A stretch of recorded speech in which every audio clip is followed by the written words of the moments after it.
Hi. October 3rd. Weird day today. I woke up late. I couldn't find my shoes. Honestly, I would have called in sick if I could, but you know, I like you. You know that. But we have some concerns about your reliability. Look, it's company policy. We need you to capitalize the title of the abstract and add the date and the docket number in the corner. Can you do that for me? Every frickin' day, jerk. He's just jealous. Like I said, I would have called in sick, but I wanted to talk to HR about getting in advance.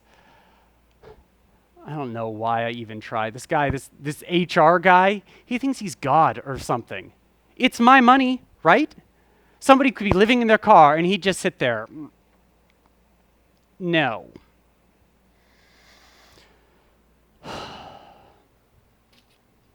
His wife left him. Everybody knows. Good for her. I don't know why I'm still there. It's a dead-end job. Everyone says so. The judiciary offices are better, even the county and city buildings.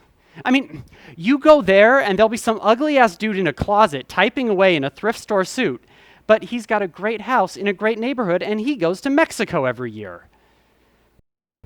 And you try and bribe this jerk with a little gift or something and he just stares at you. Is it my birthday? What does he want? Like I'm gonna show up with a diamond watch or something?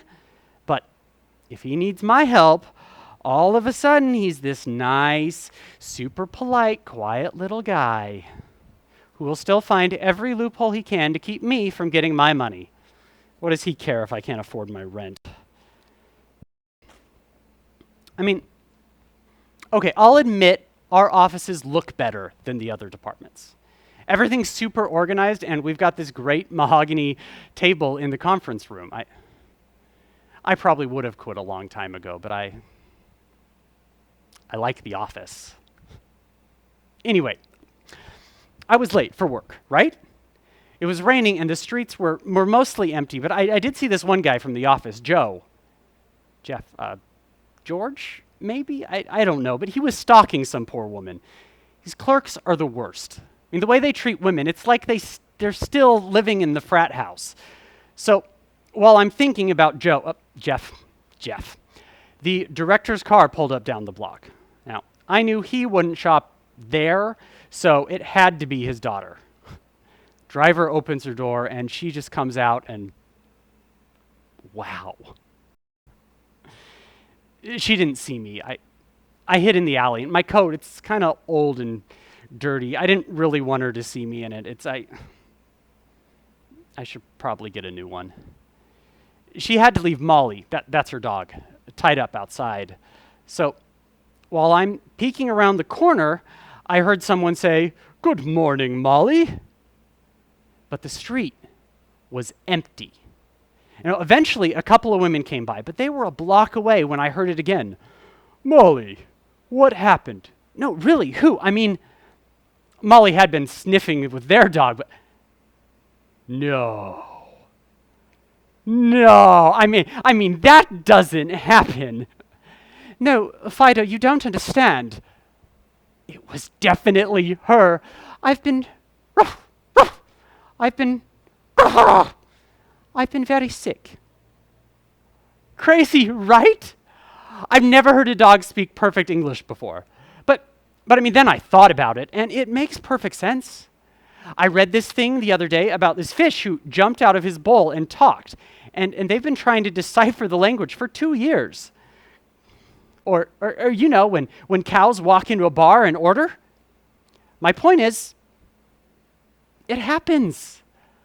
But what really surprised me was what Molly said next. "I did write to you, Fido. Maybe Paul didn't mail my letters." I mean, talking? Sure. But writing? That takes, education. I mean, I guess you could theoretically learn it on your own. Some people do, but you wouldn't understand the grammar.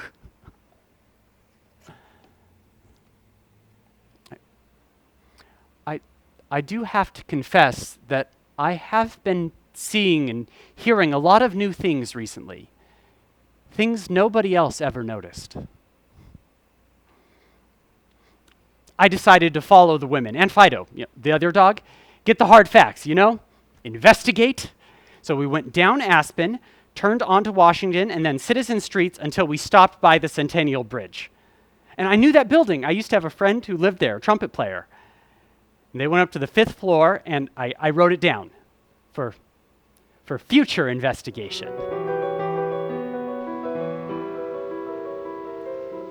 October 4th, Wednesday. I work in the executive office on Wednesdays. I try to get in early. I think the director's probably really smart. There's a lot of books in his office, and they're all in French or German, or at least that's what it looks like from the spines. I don't know. They're too, advanced for someone like me.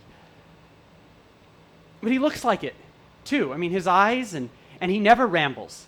No small talk, except, okay, this one time, I think I heard him ask the delivery guy, "Is it still raining?" Yeah. He's not like me. He's classy, like a politician or a movie star or something. But I think he likes me. You can tell I'm one of his favorites. I wish his daughter would. Yeah, never mind. Forget I said that. I was waiting for him, so I read Libby. The French are so dumb. I mean, what do they actually want? I like to round the whole country up and kick their ass. There was a really great article about a party in New York. I always liked the way they write about New York. New York is good. It was almost lunch when it happened. I heard something outside the door, and I stood up real quick because I thought it was the director, but it was her. And she was, wow. "Have you seen my dad?" Her voice, it's angelic, and I wanted to fall on my knees and say, "Your Excellency, I do not wish to die. But if I must die from my crimes, let the last thing I feel be your angelic hand sliding the blade into my heart." But for some reason, I couldn't do that. So instead, I said, "No." She looked at me, looked at the books, and her scarf fell on the floor. I almost fell on my face picking it up, but it was so soft. And it smelled like, you could tell from the smell that she bought it somewhere nice. She gave me a soft little smile when she left. Stevens came in an hour later. "He's not coming in today. Go home." I hate those guys. It's like they think I'm nobody and they're so important when all they do is stand around the break room and they won't even make eye contact with me. Or worse, they'll invite me to something like they just want to rub it in. "Can't you see how important I am? Don't you know who my father is?" Ugh. I let it go this time, and I just went home. I couldn't sleep, so eventually I got up, and I wrote out a few lines in my notebook. I lived an hour without my love, 4 seasons passing in that time, all purpose left my days thereof, and existence turned an uphill climb. I think it's by Pushkin. I waited outside the director's house that evening, hoping she would, but no luck.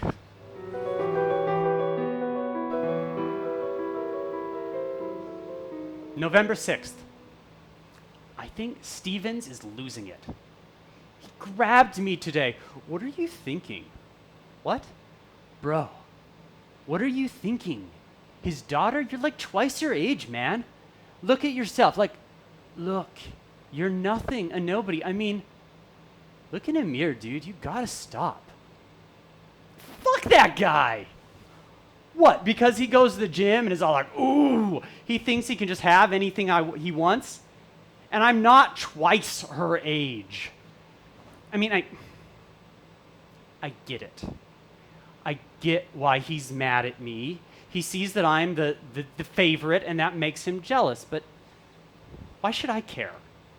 Who the hell does he think he is? So he's a lawyer? Who cares? Who cares if he's got a gold chain and those expensive shoes? Screw him. I'm not a beggar. I went to college. I just turned 34. Nobody gets a foot in the door before they're 40. Everyone knows that. I can work my way to the top. Yeah, I'll be a junior executive someday. With some luck, maybe I'll even be the director. Yeah. Yeah, who do you think you are? I could blow my next paycheck on a fancy suit too, and then who would you be, huh? Nobody. That's right. I mean, I might need a couple paychecks for that suit.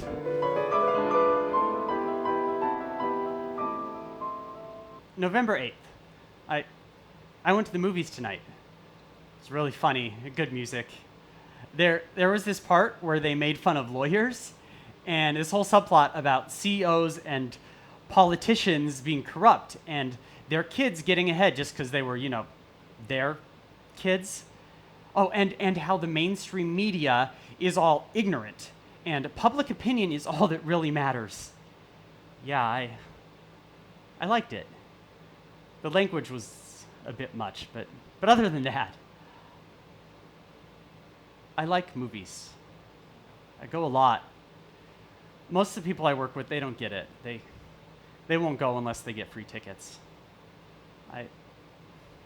I saw this one because there's an actress in it. And her voice reminds me of... No, you know what? Never mind.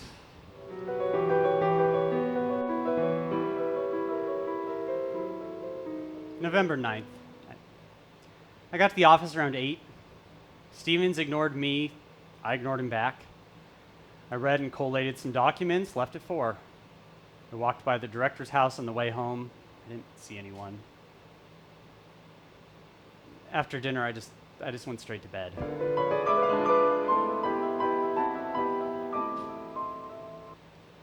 November 11th. I worked in the director's home office today. He likes to have a lot of pens on his desk. It's a definite mark of a genius. I wish I knew what he was thinking about while he sits there. I like to learn more about how they live, rich people. Sometimes I think about asking him, but I always get tongue-tied and start babbling about the weather. Sometimes I can see another room through the door. There's expensive furniture, big mirrors, fancy food. I want to see that part of the house where she lives, to see how she arranges the bottles by the sink, their delicate flowers in the air, to see her clothes scattered across the floor where she abandoned. No. Never mind. Do you remember the talking dogs I heard? If I could get my hands on their letters, that might clear things up. I actually did try talking to Molly once. We were all alone. I was like, okay, Molly, it's just us. So, just between you and me, tell me everything you can about your mistress. I can shut the door if you want. But she stuck her tail between her legs and ran out the door like she didn't even hear me. I think dogs are probably smarter than people. They're super observant, and I always knew they could talk, they didn't want to.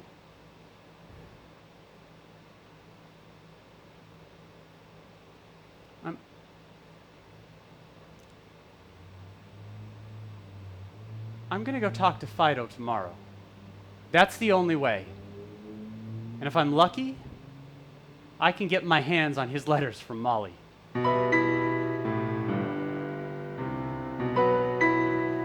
November 12th. I went to see Fido on my lunch break. This pretty, freckly woman answered the door. She blushed when she saw me, but I don't think it's because she remembered me from the street. Can I help you? I need to speak with your dog.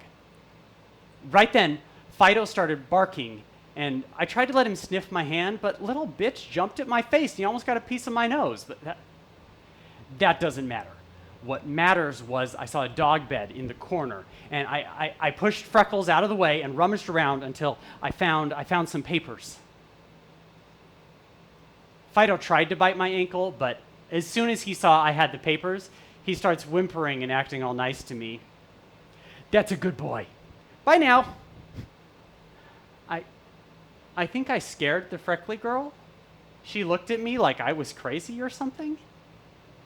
Anyway, when I got home, Maria was cleaning my room, so I went for a walk.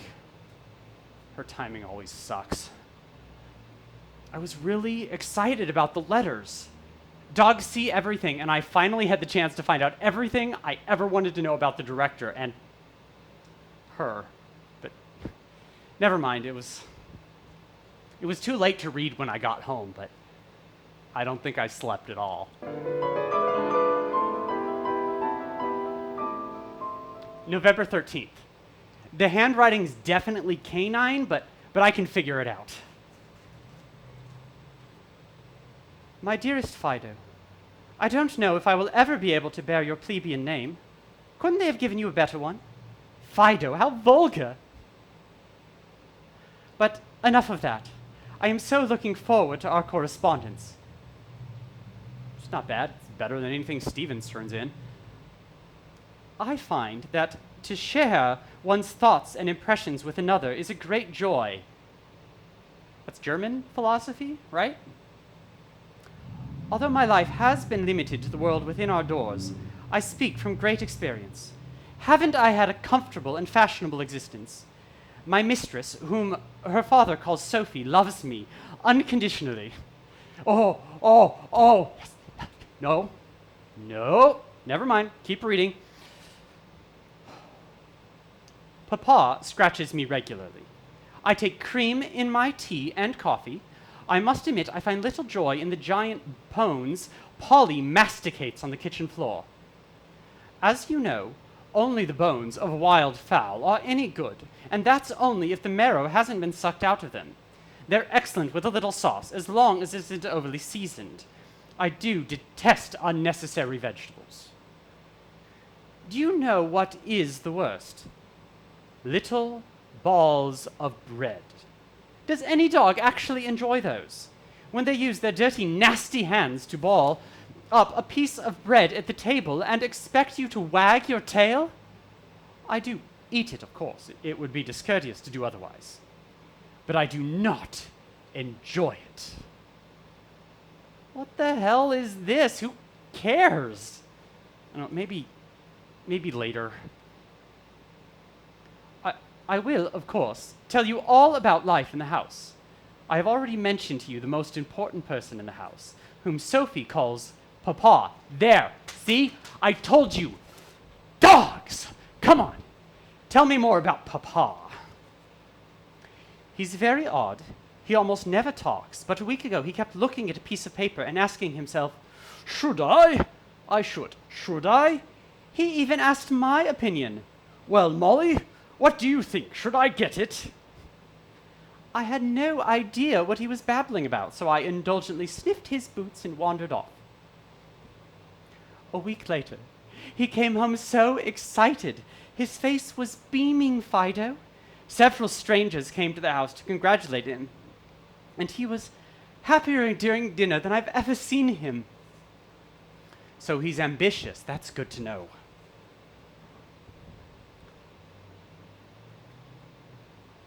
Pardon me, dearest, but it's getting late. I will conclude the letter tomorrow, I promise. Good morning. I told you I'd return. I have to tell you all about my mistress Sophie today. Yes, Sophie, come on! She was very excited this morning. She went to a party last night. Sophie loves parties, but she hates getting dressed up for them. I must confess, I also don't understand the attraction of wearing clothes or going to parties, but I was delighted to have some alone time to write to you. She never returns home before 6 in the morning, and I can always tell from her emaciated face that she hasn't eaten anything at all. To be honest, I could not endure such an existence. If I didn't get my daily ration of chicken or partridge with gravy, I don't know what would become of me. Gravy's also good with grains, except if there are carrots, turnips, or artichokes. Dogs. You can tell because she keeps getting distracted. Oh, it's a long one. Oh, my dearest. Isn't the smell of an approaching spring delightful? My heart beats with expectation, and I stand for minutes at a time with my paw raised in readiness for a sound at the door. I will inform you, dearest friend, that I have many suitors. Sometimes I recline in the window seat for them to watch as they parade by. They're so silly. There is one dirty, scruffy mutt, so stupid you could tell just by looking at him, who walks down the street as if he's so important and everyone is looking at him. I always avert my gaze. Always. And there is a terrible Great Dane who keeps stopping outside my window. If he stood up on his hind legs, I bet he doesn't know that trick. He would be taller than Papa. He's so aggravating. I growl at him and he doesn't do anything, just stands there with his tongue lolling out, staring into my window. Ew! But don't think, dearest friend, that I am entirely immune to temptation. If you could see the dog who dug under the neighbor's fence, Trestle, he has a beautiful snout. Who cares? Who cares? Who cares? Tell me about people. I need spiritual, intellectual sustenance. Sophie was sewing. I was sitting in my window watching the street when suddenly there was a knock on the door.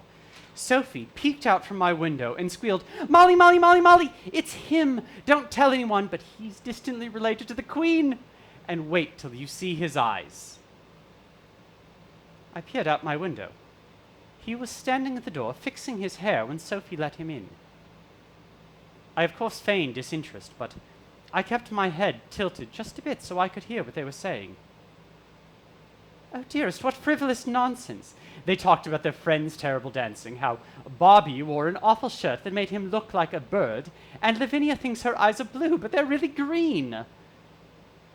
I don't understand what Sophie sees in Mr. Teplov, or why she's so happy whenever he visits.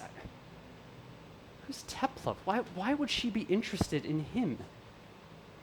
She might as well like that clerk who's always in Papa's study. Oh, dearest, he's so funny looking. He has the strangest name, and his hair is so thin and brittle. But Papa always has him here. Is she talking about me? What's wrong with my hair?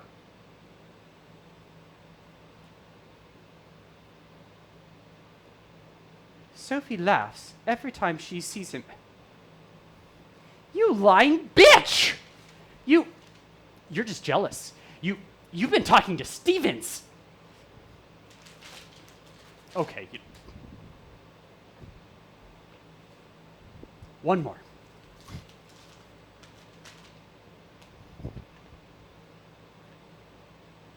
My dearest Fido, forgive me for the delay between letters. I have been floating in a cloud of delights. It's true what the poets say about love bringing new life. There are wonderful changes here in the house. Congressman Teplov is always here, and Sophie is madly in love. Papa is very happy, and I heard Gregor muttering to himself that he needs to have everything clean enough for a wedding. Papa is so excited about scoring a congressman. I can't read any more of this. Teplov? Please, who cares? I should become a general. Not for her, I mean, it would help, but I'd like to be a general so people would put in effort to impress me, and then I could dismiss them and tell them they aren't worth the effort of spitting in their face because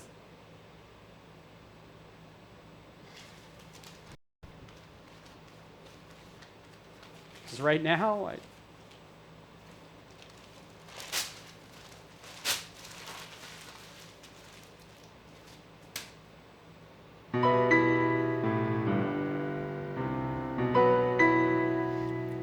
December 3rd.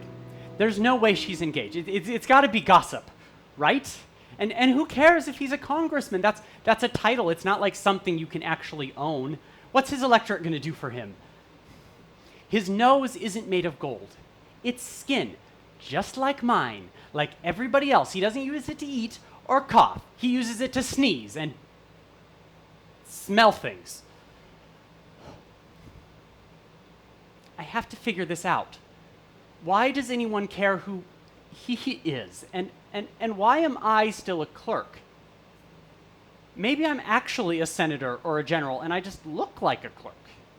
Maybe I don't even know who I am. There's all kinds of stories about a random orphan who turns out to be a king or inherits a bunch of money.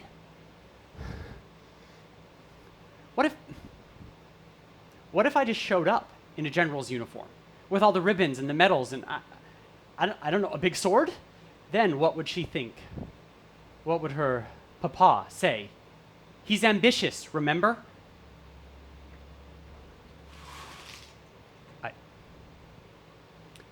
I think he's part of the Illuminati. Even if he denies it, I figured out the truth. Anytime he points at someone, he uses 2 fingers. I could be elected to the Senate today, right now, or appointed general. I'd like to understand why I'm a clerk. Why not something else?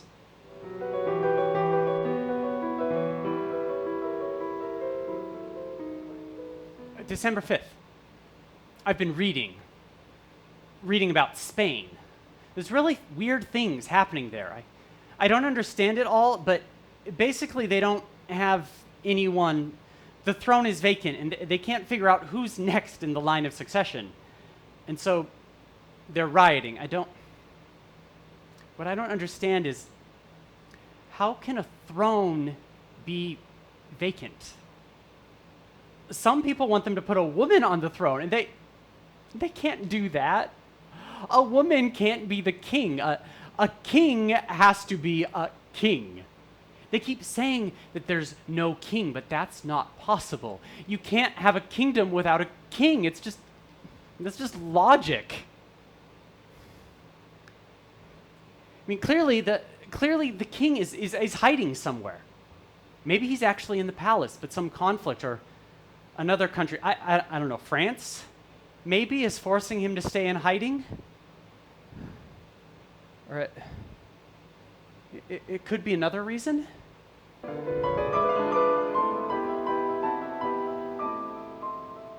December 8th, I wanted to go into the office, but I keep thinking about Spain. How could they crown a woman? I mean, if nothing else, England would stop them. Honestly, I'm really struggling right now. I couldn't get out of bed today, and Maria said I was distracted during dinner last night. I broke 2 plates, and I was so tired, I went to bed without doing the abstracts. I just couldn't. Oh. Spain.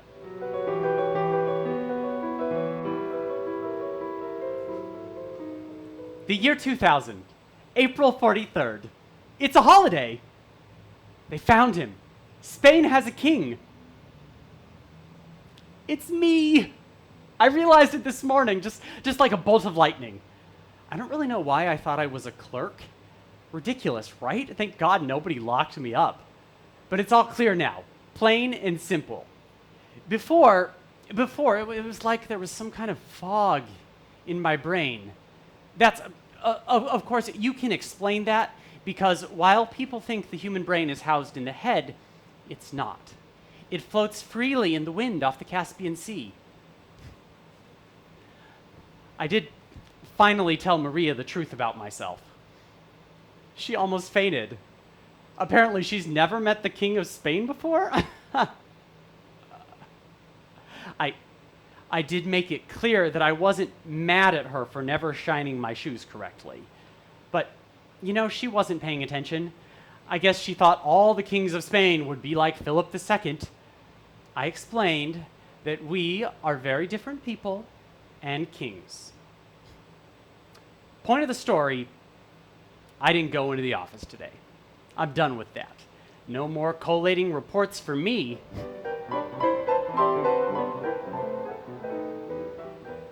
Marchvember 86th, the time between day and night. The office called asking me to come in because I haven't been in 3 weeks.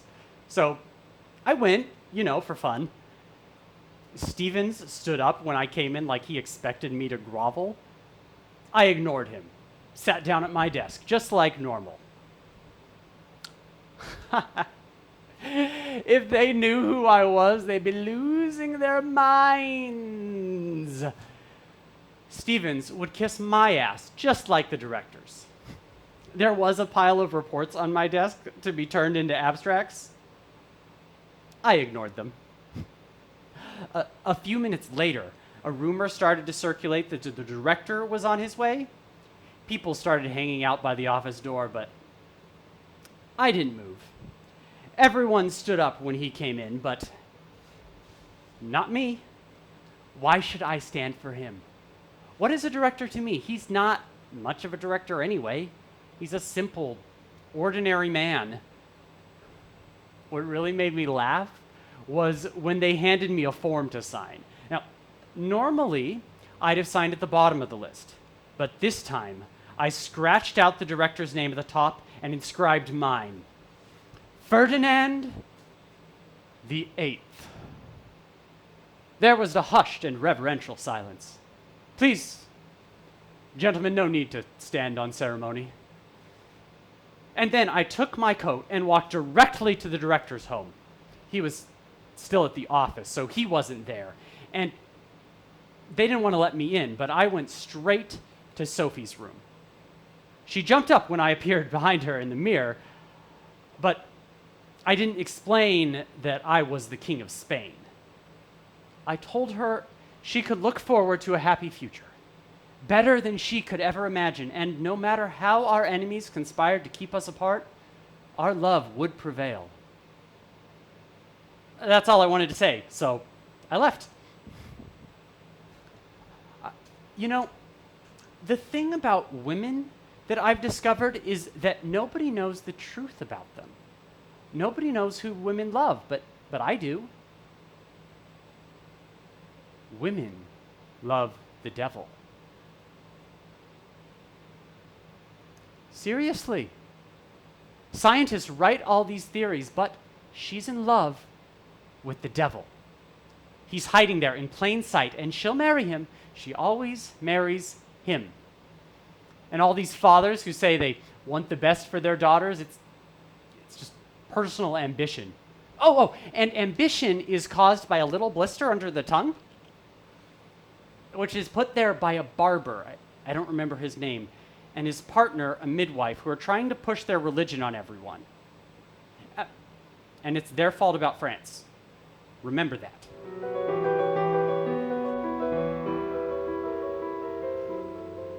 No date. Today doesn't have a number. I went for a walk along Nevsky Prospect. Incognito. I made sure nobody recognized me as the King of Spain. It seemed inappropriate to be seen in public before I presented myself to the Tsar.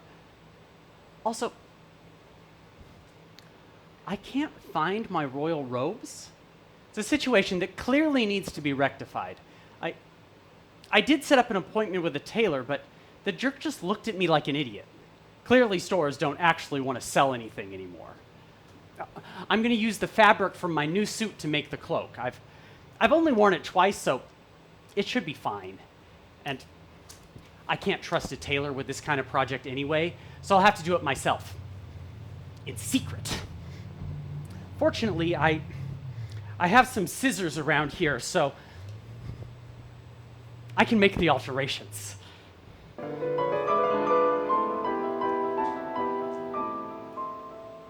I don't remember what day it is, or what month. Weird, right?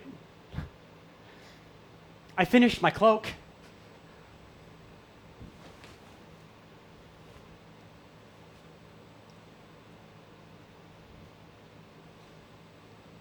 Maria screamed when she saw it. But I'm not presenting myself to the court yet. We're still waiting on the Spanish delegation. It would be incredibly rude to appear without them. I can't do it. I mean, people would laugh at me.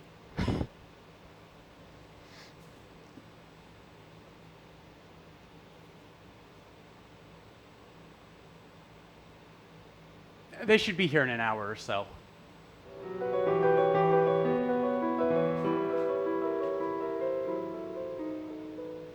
The first. I'm getting really annoyed. Where's my damn delegation? Do you think they've been captured by the French? They do things like that, and we have been enemies for a long time.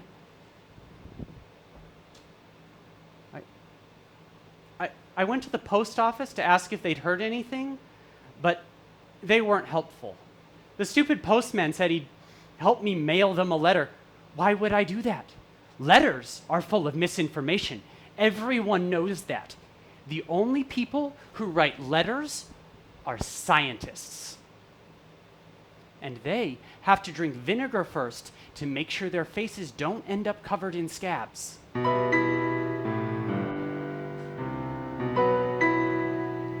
Madrid, February 30th. I made it to Spain. It happened so fast. The Spanish deputies arrived this morning, helped me into their van, and 30 minutes later we were in Spain. Way faster than I'd been expecting. I mean, I've read about the secret high-speed rail projects, but experiencing it was absolutely incredible. European ingenuity, right?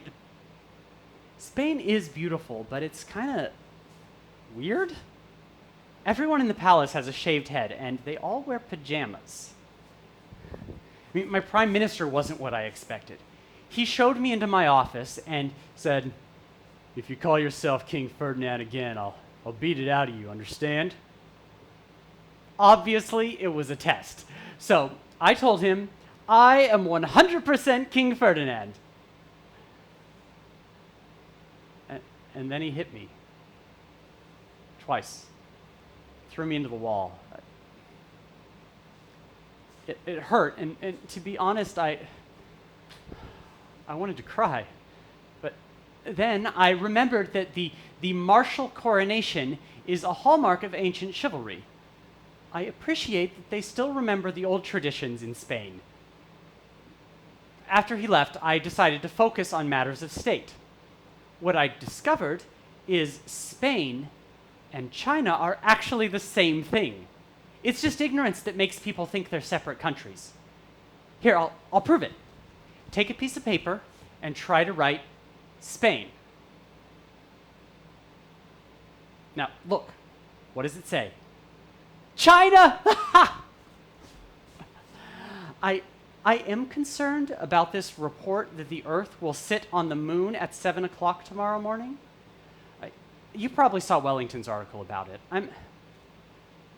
The brittle construction of the moon is one of those things I worry about all the time anyway. Normally they do the repair work in Harrisburg, but they don't do a very good job.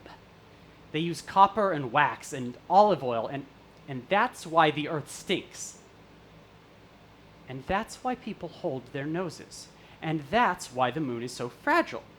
And why it can't support the weight of a person. It's only strong enough for noses. And that's why you can't see your own nose, because it's on the moon. So, you see why I am concerned about the Earth sitting on the moon. It's going to crush our noses. I went down to the Senate chambers to order the police to arrest the Earth. The senators with their shaved heads are all very intelligent. And when I decreed that we must act immediately to save the moon, they quickly began climbing the fence. But when my prime minister came in, they all ran back to their offices. However, as king, I felt it was important that I remain on the Senate floor. And then he hit me again and took me back to my office. They really like their traditions.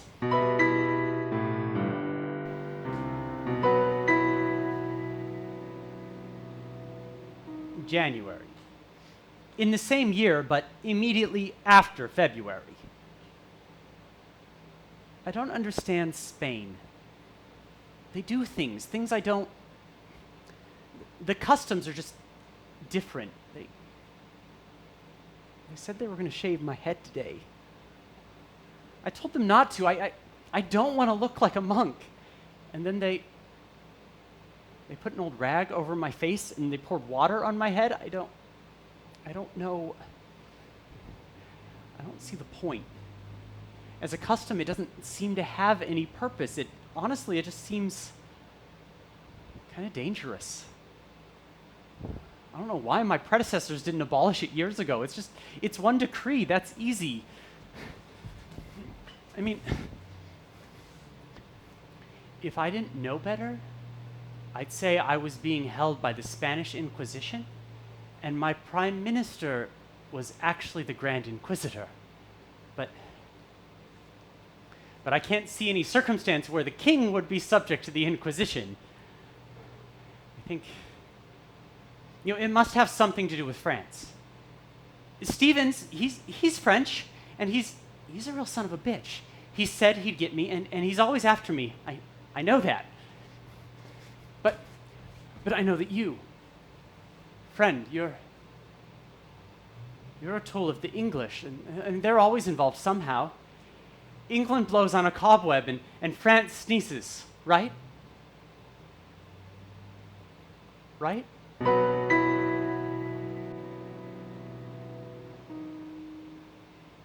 The 25th.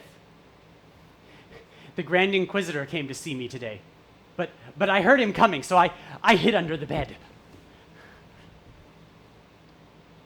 Inmate!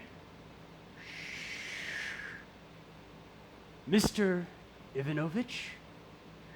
Not a word. Ferdinand VIII, King of Spain. I almost stuck my head out, but I thought about it, and I was not going to let them pour water on me again. But he saw me. It hurt this time. It really did, but I made an important discovery. Every chicken has a spane. It's hidden under their wings, back by the tail.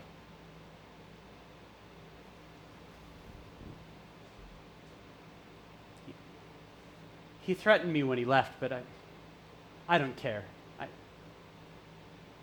I know he's just an English puppet.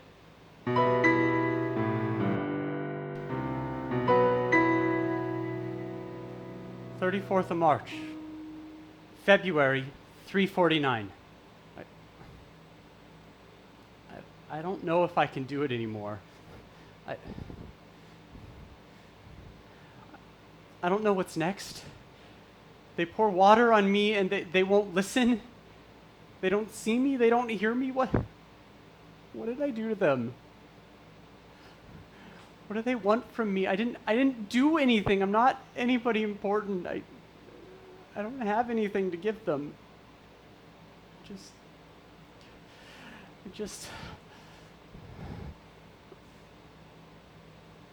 My head hurts.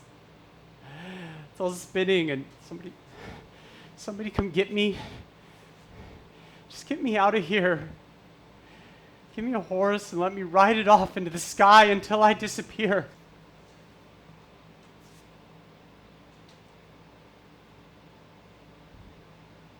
The sky's bending around me. Stars twinkling in the distance. Dark trees rush by as we float on the blue moonlight. I think I hear music. The sea's on my left. Italy's on the right, and I can see houses in the distance. Is that my mom? Mom? Is that you in the window? Mom? Mom? Help me. Do you see what they're doing to me?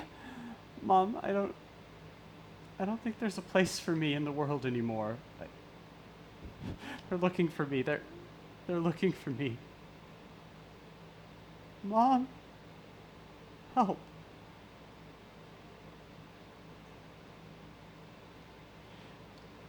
Did you know the president of Algiers has a tumor on his nose?